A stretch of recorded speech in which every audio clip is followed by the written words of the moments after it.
मित्रांनो, तुम्ही जर 18 ते 25 या वयाचे असाल तर या गोष्टी लक्षात ठेवा. 1. एक्सप्लोर करा आणि प्रयोग करा. नवीन गोष्टी वापरून पहा, जोखीम घ्या आणि तुमची आवड शोधा. 2. वैयक्तिक वाढीसाठी गुंतवणूक करा. कौशल्य विकसित करा. पुस्तके वाचा आणि अनुभवातून शिका. 3. अर्थपूर्ण संबंध निर्माण करा. मैत्री, कौटुंबिक बंध आणि रोमॅन्टिक नातेसंबंध जोपासा. 4. तुमच्या शारीरिक आणि मानसिक आरोग्याची काळजी घ्या. निरोगी सवयी लावा. नियमित व्यायाम करा आणि स्वतःची काळजी घेण्यास प्राधान्य द्या. 5. ध्येय निश्चित करा आणि त्यांच्या दिशेने कार्य करा.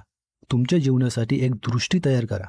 साध्य करण्यायोग्य ध्येय सेट करा आणि सातत्यपूर्ण कृती करा. 6. अपयश स्वीकारा आणि चुकांमधून शिका. अपयशानं वाढ आणि शिकण्याच्या संधी म्हणून पहा. 7. जिज्ञासू आणि मनमोकळे राहा. नवीन कल्पना, दृष्टिकोन आणि अनुभव आत्मसात करा. 8. आर्थिक साक्षरता विकसित करा. तुमचे वित्त व्यवस्थित करायला शिका. बचत करा आणि हुशारीने गुंतवणूक करा. 9. लवचिकता आणि अनुकूलता जोपासा. सामना करण्याच्या धोरणे विकसित करा आणि अनिश्चिततेवर निगेटिव्ह करायला शिका. 10. प्रवासाचा आनंद घ्या. वर्तमान क्षणाचे कौतुक करा आणि भविष्याच्या नियोजनात जास्त अडकू नका.